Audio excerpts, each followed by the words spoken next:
All right, I think we're going to get started here. I believe the junior packet, green color, right?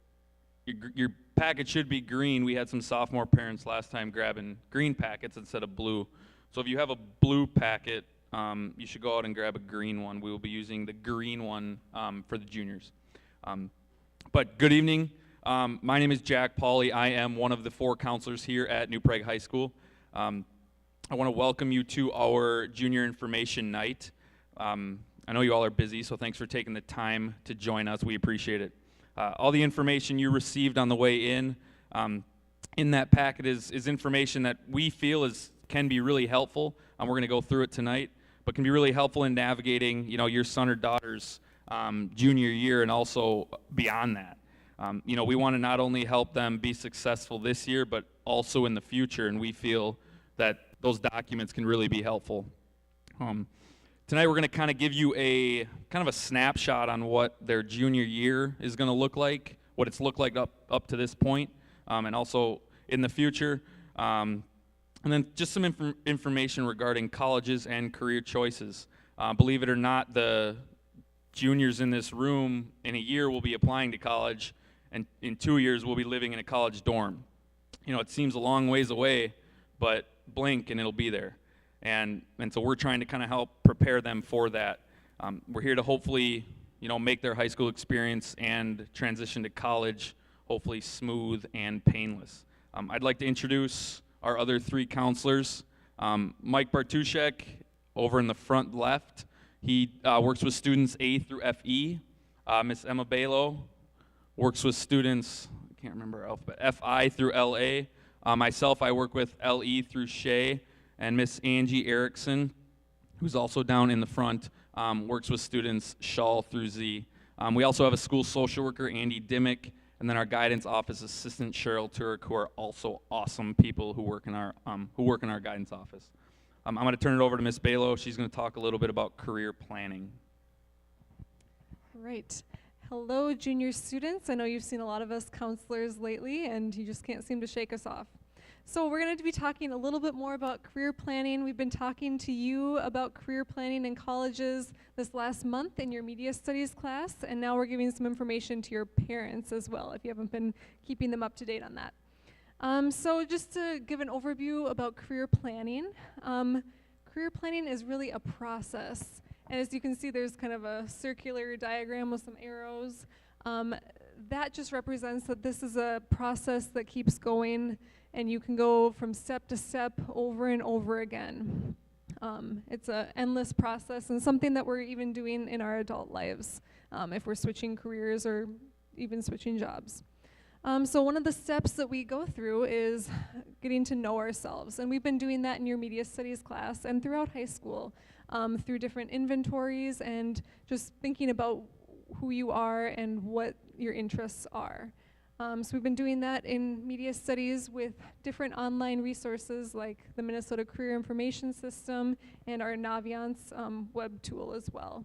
So it's important to know yourself when you are thinking about different careers that are out there because you want careers that are compatible with who you are.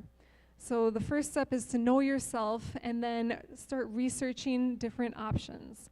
There are so many career and college options out there for students nowadays. And we've been trying to do that in media studies as well, looking into different careers that are out there. So it's important to keep exploring different options and be informed of what sorts of options are going to be good for you. So we research options and then we evaluate those options. So we try to decide what sorts of programs of study we want to be doing, if it's a good fit for us again. And then we set goals. So it's important to have goals in mind to help us keep motivated towards the future and what sort of college we want to be going into, what education we want to be pursuing, and then make plans for how you're going to be achieving those goals. So again, this process is circular. You can go through it back and forth over and over again to help determine what sort of career you want to get into. All right.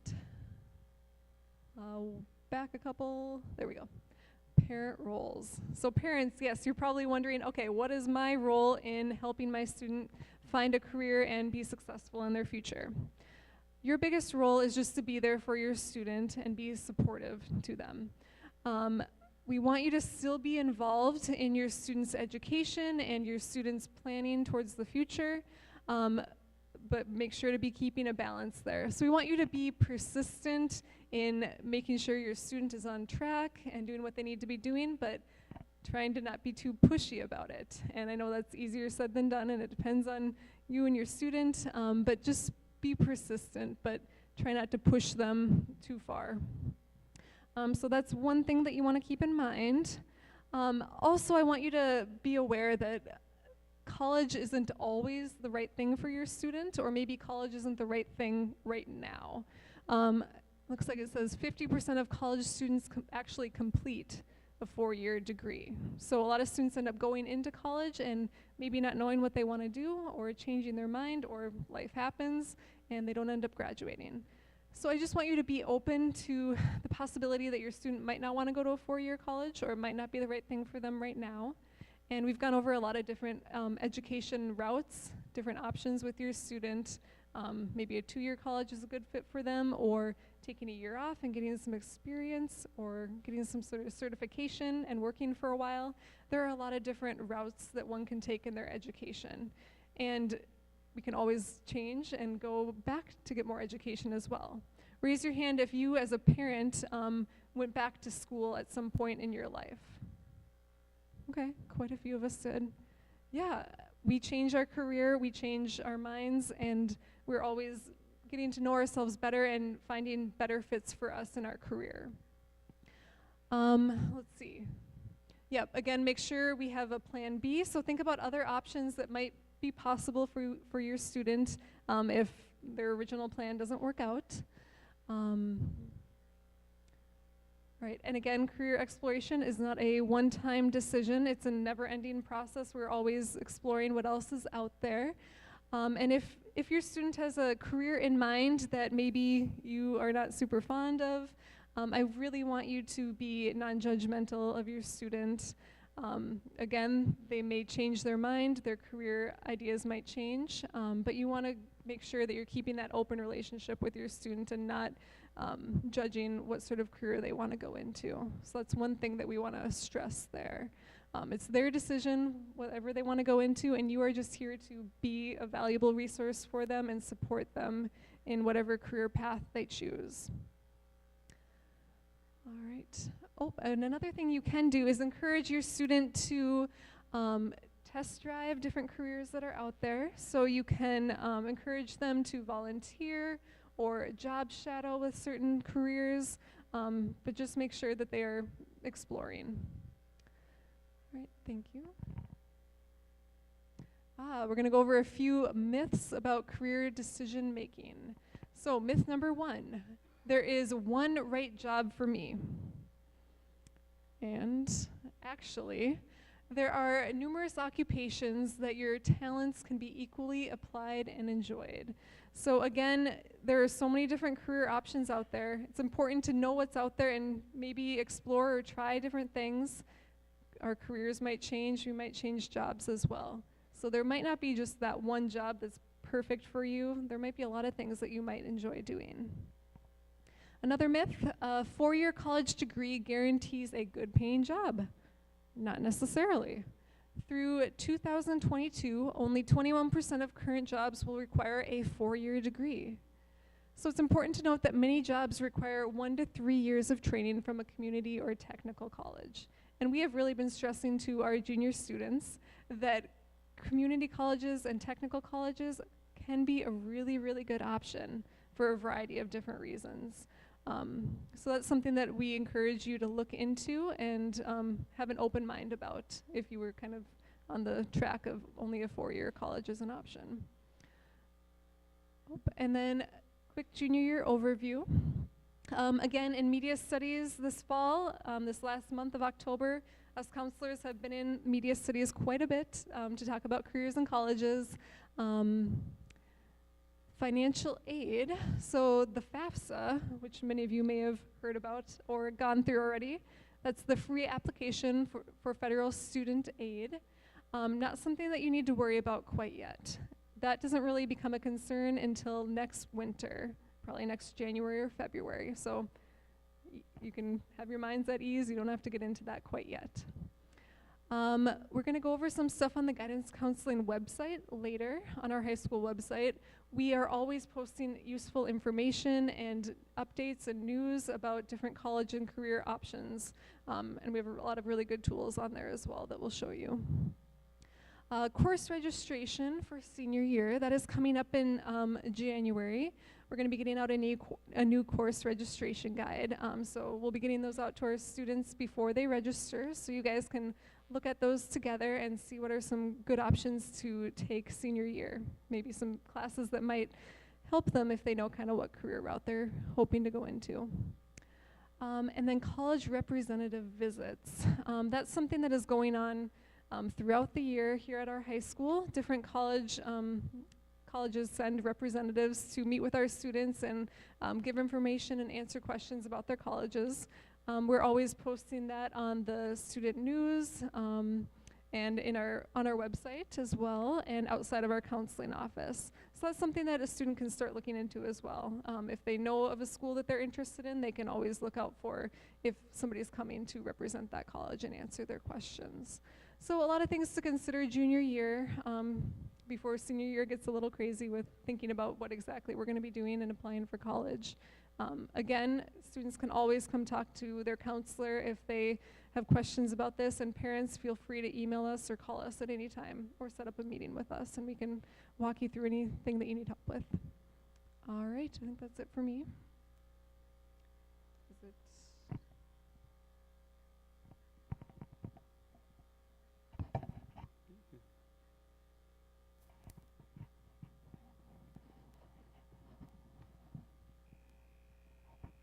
I was just curious, how many parents, of show of hands, have the junior that they currently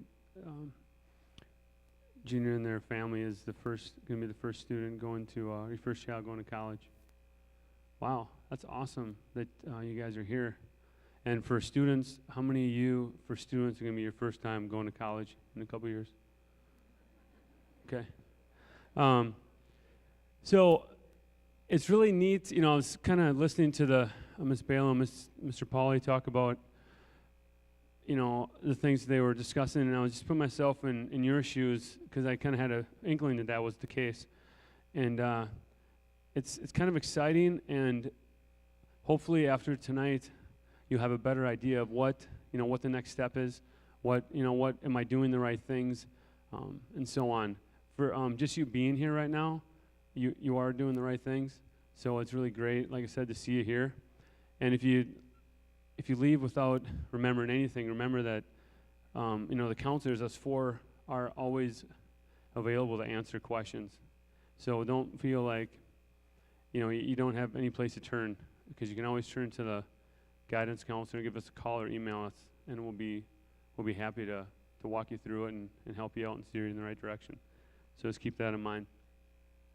Looking at the calendar, fall is quickly ending, and so here, information night. Winter, we're talking about the ACT. That seems like a popular three-letter word, and basically the ACT is a college exam. That and the SAT are two college exams that if you're going to enter a four-year college, you need to have a ACT score or an SAT score. They've been used for other things as well. But just keep that in mind that ultimately students do need one of those two tests of the score. Minnesota has kind of wrapped their arms around the ACT, so that is a test that colleges look to. They look and see how you did on it, and that helps a student get into college potentially. It also could help a student earn a scholarship if they score high enough on the ACT. And so there's a lot of different things wrapped around that. One thing to keep in mind is that we showed your kids, juniors, remember we showed you guys a couple different ways to practice taking the ACT. There's a couple websites that Ms. Erickson is going to point out. So we kind of did that. Plus there's a practice test in the guidance office that we pointed out to kids. And also, we're giving them an opportunity on I think it's up there, April 20 or April 19th is going to be when juniors can take the test, just like the juniors did last year. They took the test in the school. We have a choice, or we have an opportunity April 19th for this year's juniors to take a test, to take the ACT test right here at the high school during the school day. So that'll be coming up April 19th. And before then, like I said, there's ample opportunity to practice on the free access, the free things that we have for them.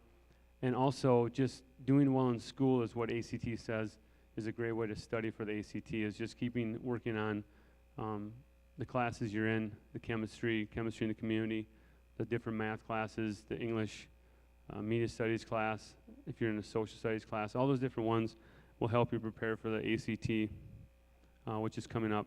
And I think it's on here, but I know it's on your green sheet and the junior year timeline.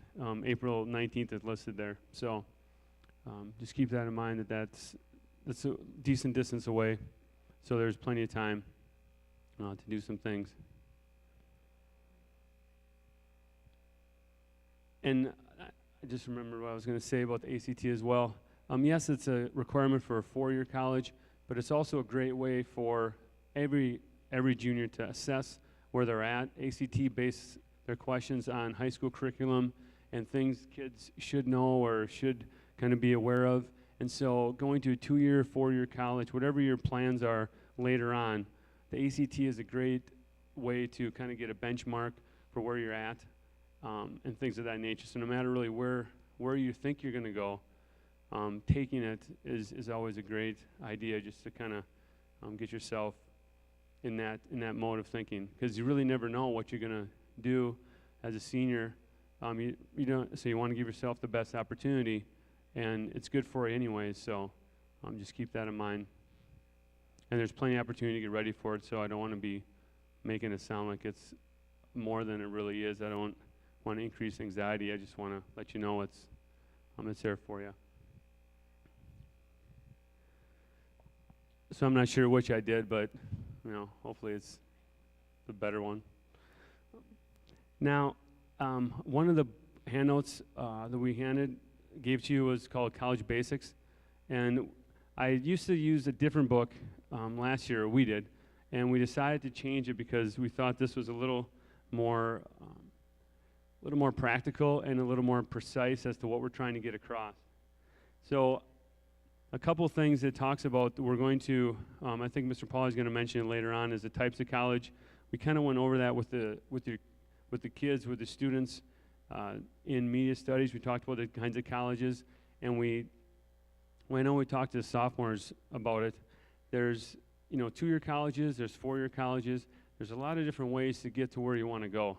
If your ultimate goal is to get a job and be happy with your job and be, and get a decent wage and just feel good every day for going to the career you're in, well, then there's a lot of avenues you can go. You can start at a 2-year college, you can go to a 4-year college. There's a whole bunch of different ways. And we explain the different kinds of colleges and things like that. And this booklet here does a nice job of also explaining it. So it's for the parents, but it's also a reminder for the students. So on in page 3, it talks about the different kinds of 2-year colleges. And 4, it kind of brings up what the purpose is for those kind of schools. And then it leads into the 4-year colleges. And then on page 8, it kind of says, how do I decide where to go? And those are some crucial questions that be answered for the student when they're ready to answer those questions. I want a big school, small school. And this, like I said, when we talk college, we talk about 2-year, 4-year, whatever it is going to get you where you want to go. And so, and all those colleges are different too. Do I want to go to a 2-year college in Pipestone, Minnesota, or do I want to go to a 2-year college in Rosemont? The experience would probably be quite different, but the nice thing about the Minnesota schools is that you could probably get the same program in either place. So and that's another thing that we talk to the kids about and things like that. So there's a lot of, like I said, opportunities out there. It's just a matter of deciding what's right for you, and then you kind of go from there. And we had a really good booklet that hopefully all the juniors know where they put it. it's called the Minnesota, it used to be called Go Places, and I forget what it's called now, but the students know what booklet they had, what they received, and it's all the colleges through the Minnesota State system. And in those booklets, they can have, they list a whole bunch of programs, and they list what colleges have those programs. How many, show of hands, how many parents saw the booklet that was given to your junior? Okay, not too many. So I think if you remember, there is some candy in the office, so I will give that to the student, to the 4 students who did actually give that booklet to the parents. So if you point that out afterwards, I can arrange that. So thank you for doing that. The other ones, you won't get any candy, but you could get some brownie points if you show that booklet to your parents later on. And like I said, that's the most popular question is, what school has what program? Well, that little booklet tells you that. So it's kind of handy little thing to have. And sorry if I got you in trouble there, juniors. And then, so there's some other things to look at in the college basics, but then the other thing we handed out was the financial aid basics, and that was just more of kind of a to whet your appetite sort of thing, to get in, to have an idea of what is out there, how to pay for college, things of that nature. I'm not going to begin to pretend to be an expert on it, but I do know that this came from the Minnesota Office of Higher Ed, and they do a really nice job of laying out the different options and things of that nature. Ultimately, just keep in mind that there's a lot of great resources at the college you're interested in, and those individuals, the college, the financial advisors, can walk you through a lot of things and help you. If you really want to go to that school, they will help you get to that school. That's a guarantee.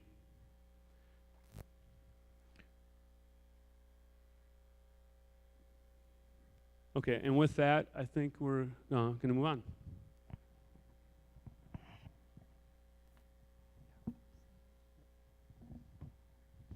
Hey, I think we didn't finish up on that junior year timeline. So if you just want to look in the green packet, we were just getting to the spring, I think. Is that right?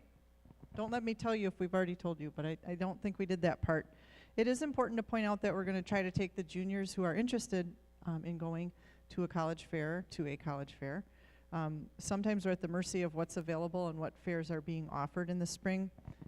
But we will offer a bus that students can come with, and a college fair is just like it's just like the state fair, but there's nothing on a stick.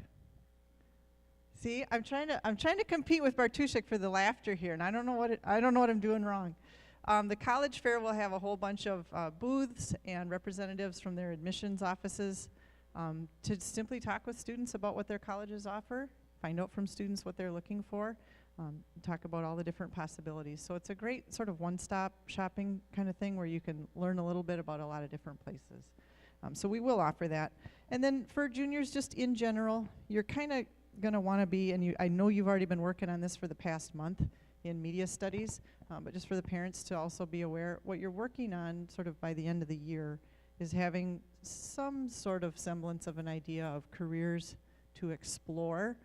And it is okay to be undecided. But the point would be that you would have thought about careers. You don't even have to put 1 or 2 or 3 on a list if you feel really undecided, but we want you to have gone through the process of thinking about careers. And then also schools that you are considering. And I like to just kind of point out, the statistic that was up earlier was that 57% of students who begin a 4-year college finish in 4 years with a degree. So that's a meaningful statistic. That means that 43% of those students started, they took all the steps, did everything they needed to, probably paid for at least a year of school, if not more, and then didn't finish. Now there's nothing wrong with that. If, all things considered, we can't in general say that's problematic, but we could say that maybe some of that 43% may have been better off starting something different if they had been able to think and consider and learn about themselves and explore their options and make a good fit. Of course, there's no way to tell on a statistic like that. But what we want to do is try to encourage students to base their post-high school choice on what they're interested in doing for a career. And a lot of times I think we really, in society, just get that backwards. And you hear students all the time talking about a college to go to without referencing necessarily their career. And so I just want to encourage you to think about sort of what order to keep those things in.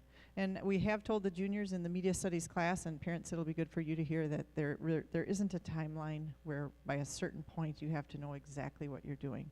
So much of this is exploratory. So much of it, as it already has been mentioned, can change over time. But as long as you're learning, researching, and taking some, I always refer to the best next step. Whatever is next for you as a junior, make it the most educated, best next step that you can. For an example, one of the things that'll be coming up for you, and we had that on the winter timeline, was registering for your senior year courses with your career goals, your post-high school plans in mind. That's one of your next steps that will be, meaningful. Obviously, we can help you with that. And that's something that we want you to, follow a process. Think about it carefully. Okay, don't wait till the last night. You haven't given it any thought, I'll change it later, that sort of thing. And then finally in that spring calendar, it talks about setting up formal tours. Those are campus visits over the summer. Sometimes I think some juniors will start to do that in the spring. I don't think you have to feel an urgency to do that, but if you want to, you could go right ahead and do some campus visits. Otherwise, the summer is a really great time to sort of start that. A lot of people will also tell you it's probably best to, if you visit a campus in the summer, at least come back again in the fall, or arrange your visit for the spring or fall so that you can see the campus when the student body is present, because that can be a very different flavor and experience to the school. We already talked about the ACT, and I'll talk about that again in a second. And then we do want students, of course, to save the materials from the media studies class, where we've done this unit exploring post-high school planning. And also, in case we forget to mention it, you hear us say the word college all the time. We are referring to both 2-year or even 1-year programs at 2-year colleges and 4-year colleges. So we encompass all of those when we say that. So all community colleges, technical colleges, combination community and technical, and the 4-year schools, public, private, in-state, out-state, big, small. We're just referring to all of them when we say that. All right.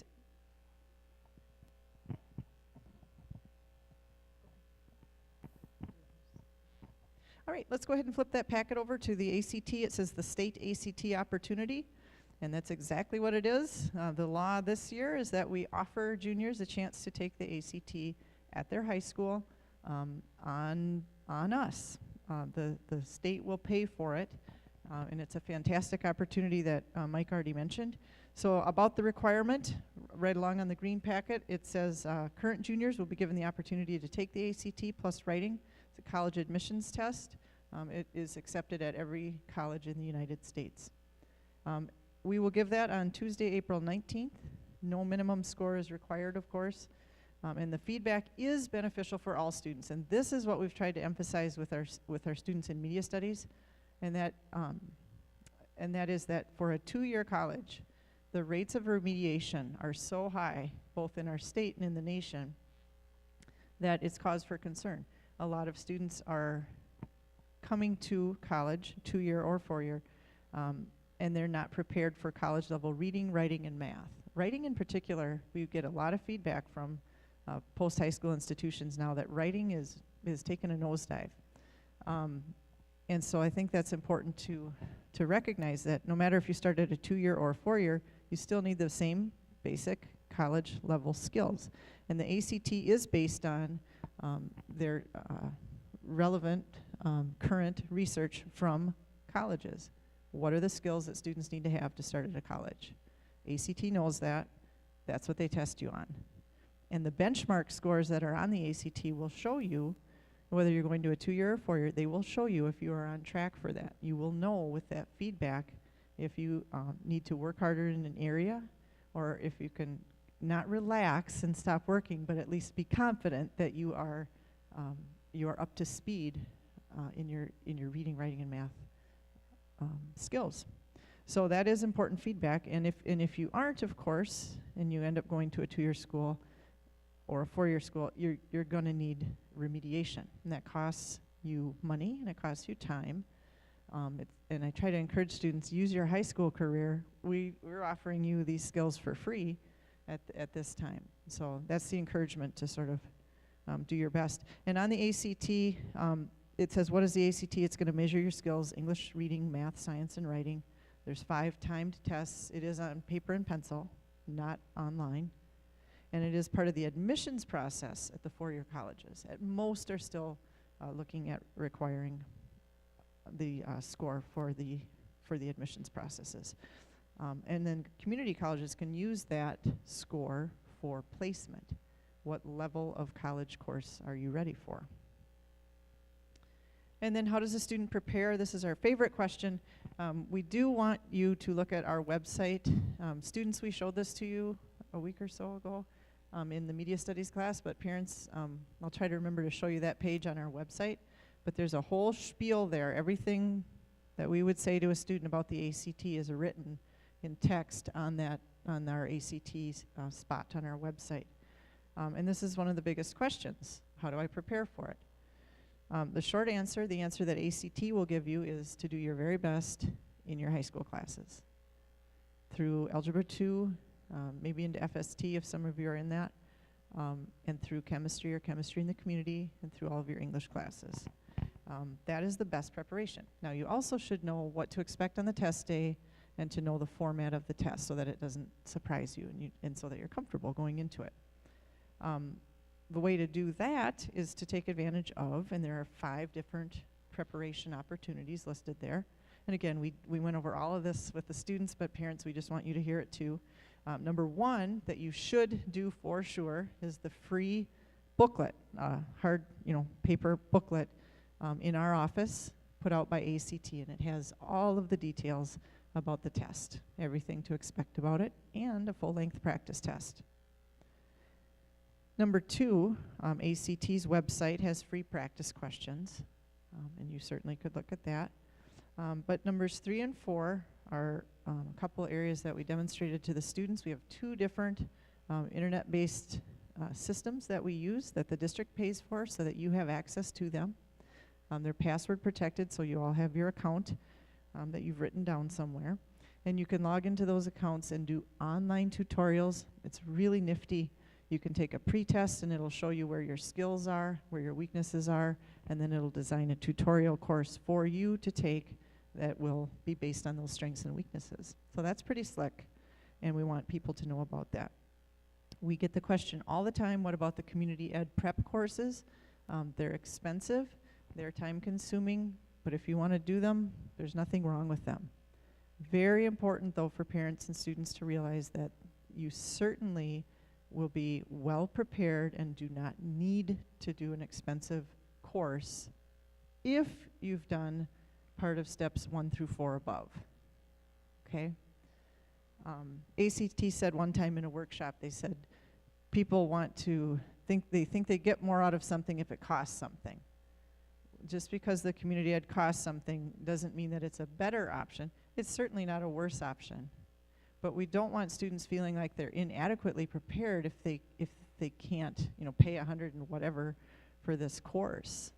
So you are not at a disadvantage if you don't take that course. Just want to make sure you know that, and then do take advantage of the stuff that clearly that we've listed above. Okay, so we're going to show you. This is a resource, you guys, that we kind of were lost last year without it, and now there's a nice online link to. This is the bottom of that ACT page. This is called Get Set for College, and now we've got a nice link to it on our website. So we're going to follow the steps that are listed for you, and we're going to show it to you and just point out a couple things with that. So when you're on our guidance, or when you're on the district homepage, you can go ahead and go to Parents, that circle for Parents, and click on that, and then we've got a nice quick link to the high school guidance and counseling office, so you can go right there. And once you're there, you want to go ahead and scroll down to the post-high school planning. Go ahead and hit.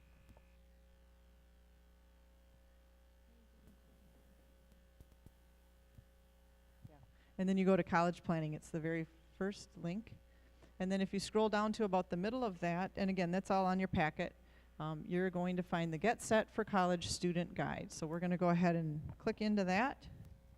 If anyone has their Chromebook here tonight, I had this vision. I thought it'd be so cool if the students had their Chromebooks and they were eagerly following along.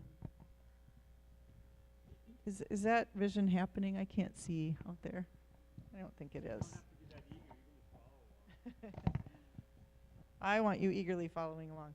All right, so this is, you guys, this is a pamphlet that we used to hand out when we used to have paper in the world, and I liked that. And we would give it to you, and it was a newsprint type thing, a fold-out thing, and it would have all these steps. And these are steps for planning. The post-high school planning process is such a vague, ongoing, unending, sort of nerve-wracking process. This helps put it into some clear, concise steps. The circle map that Mrs. Balo was showing you earlier does that, of course, as well. But I guess this gets to some of the details behind those steps. And so we want you to know that you have access to it through the website. You can go back and look at it at any point. We're not going to read the whole thing to you, of course, at all tonight. And I'm just seeing what time it is. Okay, I think we're doing pretty good. So we're just going to show you a couple parts of this. So you can see the 6 steps here. Think, consider, compare, apply, plan, decide. So it's walking you through everything. And under the first one, under the think category, it mentions kind of what I mentioned before. Knowing what's important will help you select a college that's right for you. Knowing what's important, remember, about what you want to do for a living. The passion that you found. The area that you're so interested in that you get excited about doing, that career area. Knowing about that is going to be of paramount importance. Another thing I want to point out on the bottom of this is it shows all the high school courses that ACT recommends, really that the colleges recommend. And if you want to hold on that spot for a second, for admissions, and we just want to make this clear to parents as well, for admissions to 4-year colleges, you need 4 years of English. You need 3 years of math. You'll notice it says on here. But we also need to point out the U of M, and I think they changed it for this fall. Was it this fall or next fall? But I think for your group, the U of M is going to require an additional year of math for admission. So that's a huge change. So we just want you to know about that. Pre-calculus is required for admission to the U of M, Twin Cities. Or FST. So a 4th year. And then one of the other areas there that we get a lot of questions on, you guys, are world languages. So I'm just going to give you the spiel on that. 2 years of the same world language is required for admission to 4-year colleges only. Not required at all for admission to a technical or community college. Also is not required to graduate from high school. Where we see students struggle is when they're taking a world language and they're starting to struggle with the world language and they don't know if they should take it again, more of it in the senior year, or they're struggling to fit in the number of courses that they want to take. And so that it's one of the most common questions that we get, should I take Spanish 3? Should I take the CIS German? Should I take CIS Spanish? In essence, the fourth year. And one of the things that might help you to know is that for 4-year colleges in Minnesota at least, a general rule of thumb is that if you're maybe going to attend a private 4-year college, you would be wise, it would be best to take more of the language right here in high school. And the reason for that is most of the private colleges are going to require you to take the language to earn their degree. So you have to take the Spanish, or you have to take German, or whatever language it is. All we have is Spanish and German, but you have to take it at college, okay, in order to get the degree. At most public institutions or state universities, you will not be required to take the world language. You could take it, but it would be just one way to fulfill kind of a diverse perspectives requirement. And so you don't necessarily need the language to graduate. That's a general rule of thumb, and of course we would want you to explore that, or we could help you explore that with any specific school. But I did a survey of sort of a good cross-section of schools a year or two ago, and that's kind of the upshot. So hopefully that helps you a little bit to know. Is there any question about anything that we've said so far while it's fresh? Just shout it out if there is.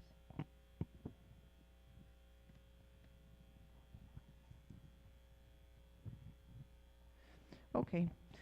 Step 2, it talks about considering college characteristics and types of schools and different types of admissions requirements. The only thing I want to point out about this little part is for the cost. It does say to keep your options open, and that's another thing that we try to encourage families to do. You picked up a flyer out there this evening, that's sort of a hard blue cardstock thing, and it's from the Minnesota Private Council or affiliation. And it really gives some remarkable statistics that people really don't think about. The endowments for the private colleges are often quite ample, and they are able to supply financial aid to a degree where sometimes it can be true that someone can afford to go to St. Ben's and they can't afford the University of Minnesota. Okay, that can happen for, you know, one student gets a financial aid package back, and their expected family contribution is actually greater at a public institution, and that's because the private colleges are able to assist with financial aid. I don't remember the numbers, but they're really quite astounding. I think like 93% of the students receive aid or something like that, and then the amount of aid can actually start to equalize the cost. So it's really important to sort of keep your options open and explore that.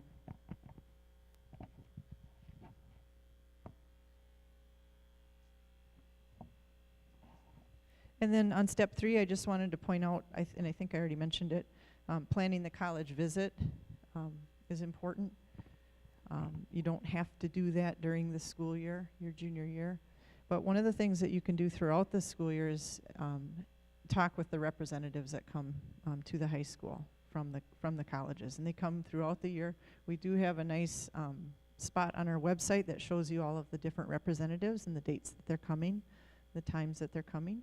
And you just come into the counseling office, you get a pass, and then you show the pass to your teacher, and then at 10 o'clock you can go visit with St. Thomas, or at 1:30 you can go talk to Normandale, whatever the case may be. They have, it's kind of like the college fair bit by bit.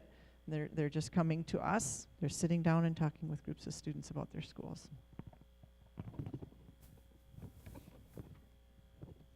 And then the last thing I'm going to point out is just under step 4, which you won't have to worry about until next fall. And it talks about applying for colleges. And this is, it says top college application mistakes. And one of the things that's on our little tidbits section talks about feedback from college representatives, college admissions folks. And they are having what they call file completion issues. That is, they can't get the transcript, they can't get the letter, they can't get this information, they can't get that. There's not a complete application, and they're trying desperately to communicate with students with more and more different methods of technology, and they're having less and less success. So I think it'll be important for our students to start recognizing the nature of some of these college application mistakes, because they are 100% easily corrected. We've seen more of this now over the past year or 2 or 3. We need our students to become, or to be very thoughtful, careful, meticulous, and to slow down when they're reading web pages. Or really, I should just say start reading web pages. And what I mean by that is I'll sit down with a student, we're trying to find the answer to something about something, and we've got the screen in front of us, and I'm reading the first sentence, and they have whipped down and clicked, and they've gone into the second page already. And we talk about this all the time. Students are not reading the information on the web page. So we want to encourage our students to slow down, Inevitably, we find the information we need when we slow down. So some of the application mistakes, it talks about misspellings, grammatical errors, applying online but not submitting the application, forgetting signatures, not reading carefully, listing extracurricular activities that aren't activities. I'm not sure what the example of that is. Not telling your school counselor where you've applied, not giving references much time to submit letters of recommendation, using an email address that friends might laugh about but colleges won't, not checking your email. And again, it's the nature of society right now to add more and more technology and more ways to do something, and we're becoming less and less thorough. Okay. And then my favorite, letting mom or dad fill out the application for you. So I can tell you right now, parents, you do not need to fill out any applications for your child. You won't be helping them if you do that. So I just kind of want to let you know the flavor of it, so that as you start exploring things, as you start reading, as you start learning, everybody kind of slows down so that they get the information that's actually out there for us.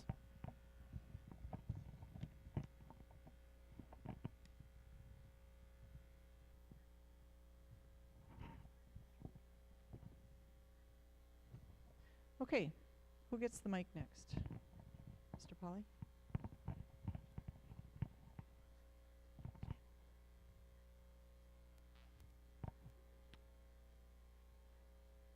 I'll be brief here. I know we only have like 8 to 10 minutes left. I think, here at New Prague last year, I think we had 81% of last year's graduating class went on to a 2-year or a 4-year. So that's why we really emphasize the ACT test, college prep. So I'm just going to talk a little bit about what we've been talking to juniors. They're probably sick of hearing it at this point, but what we've been talking about in media studies. What are you looking for in a school? Basically, what do you want in a college? Do you want a small town feel similar to New Prague? Do you want to get out and experience something new, bigger? How much can you afford? All these things are important to consider, and it's important to start thinking about them now. Looking at location, again, somebody might want something similar to New Prague. Somebody might say, I had a senior come in and say, I want to experience a Big Ten school. Okay, they're going to be drastically different. Your experience at, say, St. Thomas in St. Paul is going to be a lot different than Gustavus in St. Peter, simply because it's located in the city versus located in a rural area. Another thing to consider is public versus private. Students always ask us, what's the difference? Well, a couple differences is private, you're going to have smaller class sizes. Your average class size might be 25 to 30, kind of like high school. Whereas at a public institution, the U of M, your chemistry class might have 300. Sitting in an auditorium like this, you might be in the back corner with a class of 300. So there's going to be kind of drastic differences, public-private, but from a reputation standpoint, they can all get you a job. They're all going to prepare you very similarly. From a program perspective, we've been talking to them a lot about, identifying what interests you, what you want to go into. Well, all colleges don't provide all majors. They don't provide all career-based kind of avenues. So that's another thing to kind of look at and say, well, if I want to go into nursing, I obviously have to go to a school that offers a nursing program, right? That's the only way you're going to get prepared for that. So that's something else that you want to consider when looking at a college. Lastly, probably the most important, maybe to parents, is tuition and cost. There was an article in the Star Tribune maybe 2 weeks ago that identified Carleton was the first school to go over $60,000 per year.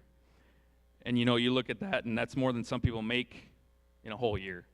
And the difference is the average Carleton student gets $45,000 in financial aid. So you cut that down to $15,000, it looks a lot more appetizing, right? So identifying, private schools, sure, they're going to cost a lot more on paper, but they're also going to be able to offer you a lot more from a scholarship and a grant perspective. So I don't want the sticker price to kind of scare away parents and students. We have students asking us in media studies, well, doesn't so-and-so cost $40,000? Yes, but they're also going to cut that tuition in half based on your ACT score, based on your GPA. So that's something also to consider. I think Ms. Erickson said 93% of students get aid at the private level. So if you were to pick a private institution, you will get help. And there's a reason that they have the sticker price so high, is because they want certain students in their buildings. So they want certain students who can afford that, who are also really good students. Next thing, preparing to go out of your comfort zone. You may think to yourself, I want to go to a Big Ten school. Well, we would suggest that you go and visit small schools. Go visit a Gustavus. Go up to Concordia Moorhead. It might surprise you what you get out of those schools and how much you might like them. We also talked about planning a campus visit. Okay, we as a department can't emphasize that enough.